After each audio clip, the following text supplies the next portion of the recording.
Balima ani yakuma très urgent. Balima me ka kuma aw fe yɔrɔ min na ko attaque kura wɛrɛw de be ka kɛ tuguni. Gendarmerie be Sikaso dugu dɔ be ko Kalana ko jatigɛ wale mɔgɔ taara gendarmerie jeni. Ayiwa ko mɔgɔ dɔw be k'u yɛrɛ kɛ militaires ye ka militaires ka fini don u la k'i yala n'o ye maliyɛnw u ye tɛgɛ da mɔgɔ dɔw kan Yirimajɔ commissariat la u ye maa dɔw minɛ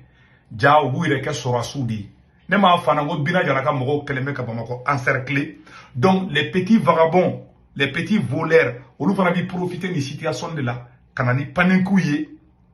Donc ka insécurité to wara. Donc profiteurs fana bi profiter la moto zone, saka zone, ani fɛn bɛɛ u bɛɛ bi profiter ni situation de la. O de fana bɛ ka commencer ka kɛ Bamako kɔnɔ bi. Mɔgɔ dɔw de bɛ ka sɔrɔsi fini ta ka don u yɛrɛ la k'u yɛrɛ kɛ sɔrɔsiw ye k'i yala k'olu ye sɔrɔsiw de tɛgɛ dara o mɔgɔ dɔw de fana kan. Maliens an bɛ dugawu k'an ka jamana ye. Commissaire mun ye nin baara kɛ an bɛ commissaire in fo ala ka Mali basigi ala ka nana ye Mali kɔnɔ yan bɛɛ ka laɲini de. Maliens mun kɛra sɔgɔmada na Sikaso Maliens a ko gɛlɛyara dɛ. N ye faux militaire mun yira a photo filɛ nin voilà un faux militaire. Voilà tɛgɛ dara kan Yirimajɔ commissariat la. An bɛ Yirimajɔ commissariat mɔgɔw fo. Donc Maliens maintenant n b'a fɔ Maliens bɛɛ k'i hakili to yɛrɛ la dɛ. Voilà. Bon, attaque do kera Sikaso bi. Vraiment, attaque njugwara de nten dugawla. Aw na nga janga la jenyo. Fa me do ka nga sɔrɔsiw ye. Maliens kelembe ka tieni wale de ta ka da Mali tugolo fan bɛɛ bi. An b'o la u ka renfort bɛ ka bɔ dugu wɛrɛw la ka na cu an ka Mali kɔnɔ bi. Maliens yɔrɔ ka kalan dɛ. An bɛ dugawu kɛ k'an ka jamana ye. An bɛ dugawu k'an ka sɔrɔsi minnu bɛ kɛlɛkɛyɔrɔ la. Ala ka sebaya d'u ma. Aw ni an ka janga ɲɔrɔ lajɛ fɔlɔ. Bɛɛ lajɛlen ka lajɛ. Aw ɲɛ t'a la. Ne gendarmerie be jeni abe nyabala de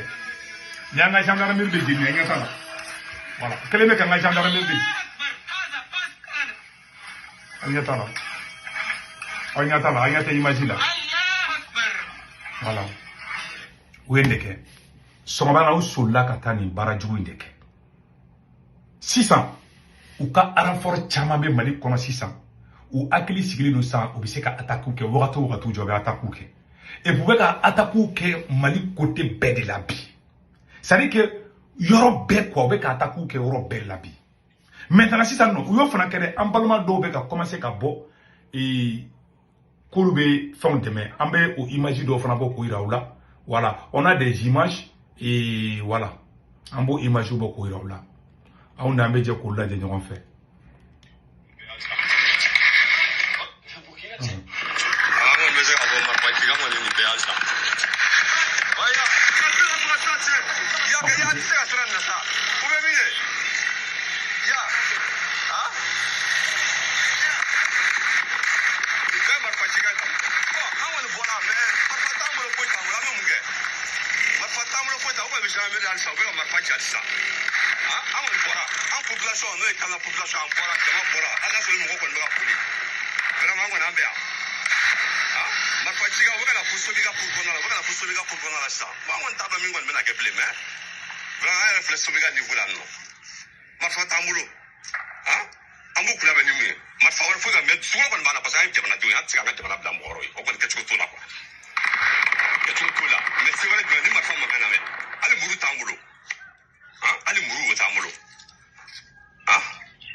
Tellement Maliens digira marfaci la mali mogo te ka srambli mogo digira la ka bon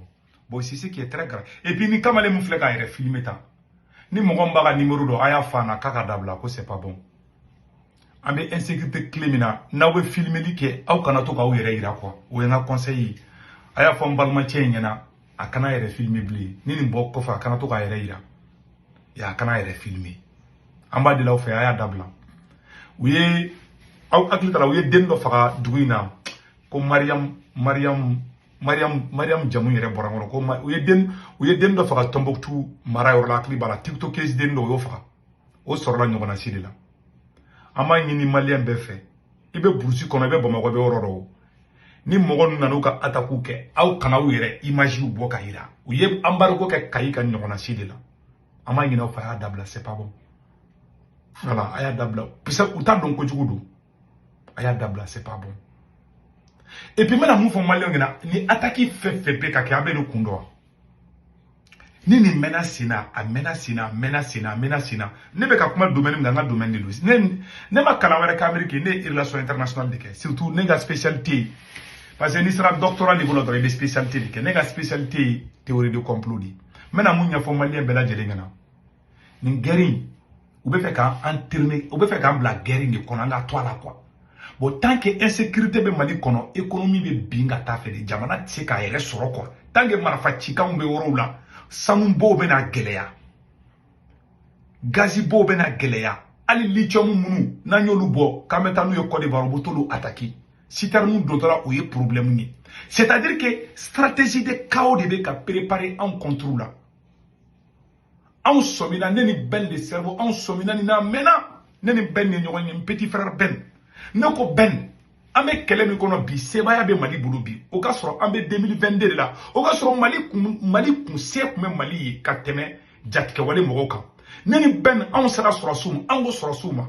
a ye Maliyɛn i ma cɛ bɔra k'a fɔ k'olu tɛ se ka kɛlɛ kɛ parce que marifa t'olu bolo bon n'i ka peuple armé i ka jamana a ka gɛlɛ a ka minɛ i la quoi i b'i jija fana i n'i ka jamana kɔnɔdenw ka bɛn n'i y'a ye bi se tɛ ka se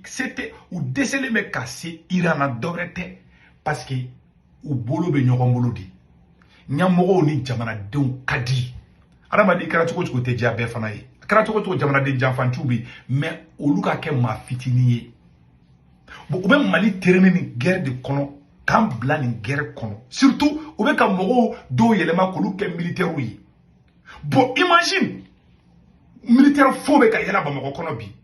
u ye militaire faux dɔw de minɛ k'u yɛrɛ kɛ militaires ye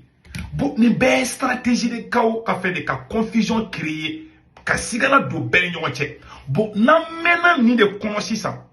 i b'a ye armée bɛ commencer a bɛ jouer armée kan ni kɛlɛ kɛra a tɛ ban a bɛ jouer armée kan o diyagoya hali américains ka armée américains bɛ bɔ Vietnam don min na a sɔrɔdasi dɔw commencera ka traumatiser Amérique ye première puissance de u mêlé Vietnam parce que ani minnu bɛ kɛlɛ la tubabuw de bɛ ka marifa d'u ma minnu bɛ k'anw kɛlɛ u dɛmɛlen de don par les grandes puissances pour que anw kana bɔ nin degun in kɔnɔ an ka to nin tɔɔrɔya in kɔnɔ an fana bɛ se ka solution jumɛn de sɔrɔ ne Segu Tunkara bɛ kuma chaque fois an bɛ solution fɔ anw ka fara ɲɔgɔn kan an ka baara kɛ cɛ bon an bɛ nin bɛɛ la Assimi Goïta ale bɛ ka maliyɛnw diviser et puis u sigilen tɛ fo Bamakɔ kɔnɔ foyi la dɛ wajulukala dɔ nin fɔ c'est à dire que mana ko jamana yɛrɛ kan ka sauver cogo min o plan tɛ fɔ dɛ i to débat ye ka kɛ an kan ka mun de kɛ walasa ka Bina Jara ka mɔgɔw fari faga o kan tant que Mali ma président sɔrɔ président bɛ maliyɛnw ta ka miseli kɛ k'u kala ka baara kɛ tiɲɛ kan ka suɲɛni bɔ Mali kɔnɔ président tɛ se k'o kɛ o kɔrɔ ko Mali kɛtɔ de filɛ Sudan ye n'an ye san kelen tɛmɛ nin situation kan ni 2026 banna ka sɔrɔ ni insécurité ko in foyi ma bɔ a la o kɔrɔ ko Mali kɛra Sudan ɲɔgɔnna si ye o kɔrɔ ko Mali kɛra Somali ɲɔgɔnna si ye c'est terminé parce que ni maa ninnu olu de maa kelenw sigilen bɛ Somali bi olu de bɛ Libi bi a ye taa Libi dugu baden bɛ yen bɛɛ n'i ka armée don armée bɛɛ n'a ka chef don bɛɛ armée minnu bɛ dugu i bɛ taa sɔrɔ armée dɔ sigilen bɛ Segu o bɛ Segu diriger compte to ni mɔgɔ si cɛ sanu min bɛ sɔrɔ Segu o bɛ di o sɔrɔsi olu rebelle de ma fɛn fɛn bɛ rebelle groupe u bɛ k'o système kelen de kɛ Mali kɔnɔ n'an tora marifaci in bɛ to sen na armée bɛ décourager ni armée découragera a bɛ fanga di ni mɔgɔ ninnu ma ni mɔgɔ ninnu ka renfort de bɛ ka na ka d'u ma ala ka don o don dugu jɛ o de kosɔn an ko Assimi Goïta tɛ solution ye ni sɔrɔsi halala sɔrɔsi hɔrɔn dɔ bɛ yen a ye Assimi gɛn ka bɔ yen aw kana ni maa ye maa min maliyɛnw kalan ni ne Segu Tunkara kɛ Mali président bi ni alikuranɛ cɛ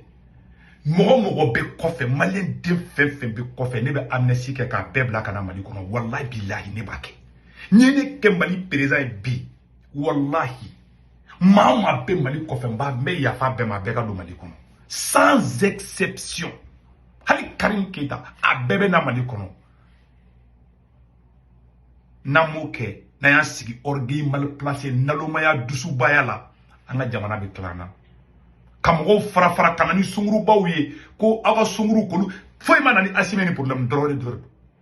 MSN yu deme ka Kidali libéré ka Europe libéré ka barabe ke ka ba Europe kole ka ba asimi bolo ko kele bana asimi commencera ka MSN kele damne warbe di mogo ma be shogali ga livre jeni mogo be nani en fait et u yerama be goshi nyona ka jenu yerama bla nyona segu tungara I kolosi ben de servala ha ben segu tungara I kolosita sere wolo mogo aya kolosi ben na ben be ga warmine o naga ko unana barake ndi kanka be ko do nyona biya be chugu jume aya be tien wallahi ayanto yanti ya fauma wallahi anti ya fauma alaka malidi halala dendoma mama de fana ko fana kebe asimi genga boy ko ka anta ka di farasima itato iga mobili ga binie ki boki binki fa mama de wuli kebe asimi gen kebe am fana di farasima alaka na ngai bulu ne halala di ne ta tuka nemu asimi fla atisi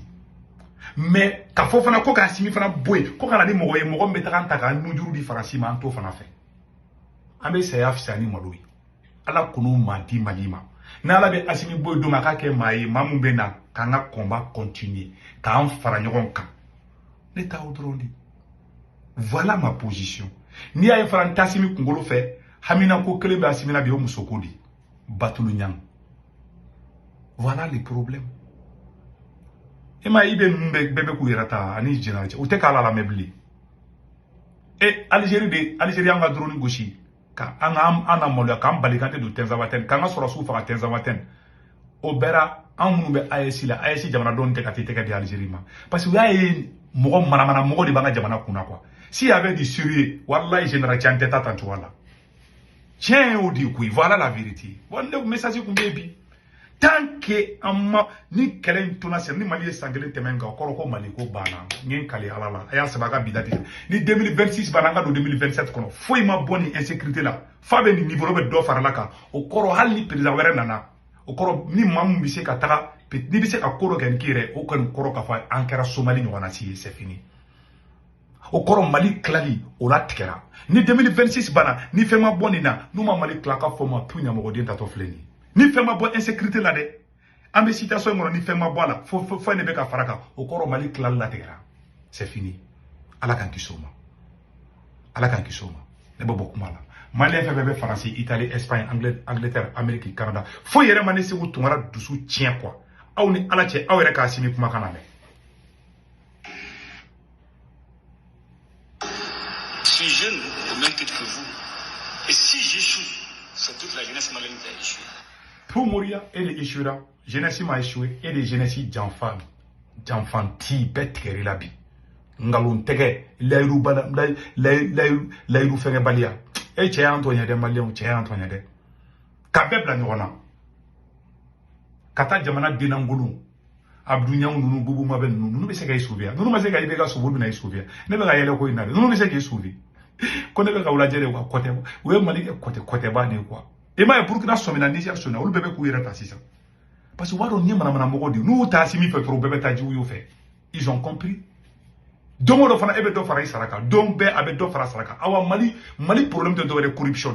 Ou bien quand on a chouin, quand on a volé chouin, Assim Gouta est tanti. Aou ni ala na krache Madina, ni Madina Kelingeli, ni anga 18 milliards. Ko dun parakata pa terema na foi mana. Zo chouini en tant que jamana parce que be ka do malio kulambe farasi kelela. Parce que do buro faso de nyuma ide ka boka farasi neni di. Assim be ka don confinde do no agleche. Na ba don ko yoro ka galabulu ka tira wo boka kuma do fo farasi ma. Anye farasi na Napoléon histoire interdit. Anye ni ke farasi la o souffle ni sou koratro abeta ka farasi woro ou be café mi. Mogo be ka baraka ni Assimi ba be farasi mogo di. Ni al Qur'an ti a 80% be farasi mogo di. A mogo farasi kala be genga bui. hala bɛɛ b'a kalama ala ka hakili ɲuman d'an bɛɛ lajɛlen ma o de kun don maliyɛn fɛn bɛɛ bɛ faransi itali espagne angleterre amérique canada ka wari ci nɔgɔya la a bɛ senwave application télécharger n'a senwave application télécharger n'a photo filɛ na a bɛ ne ka kɔrɔ promo don urgent 10 € bɛ na o y'aw yɛrɛ ta ye o kɔfɛ a b'a ka banque information bɛ don aw somɔgɔw bɛ mali la sénégal côte d'ivoire cameroun a b'olu ka orange numéro ta n'u tɔgɔ bɛ garanti kan n'a wari cun a b'a sɔrɔ orange money la sur place wagati o wagati a jaa a bɛ wari ci dɔrɔmɛ kelen aw ta sara o de kun don a kan bɛn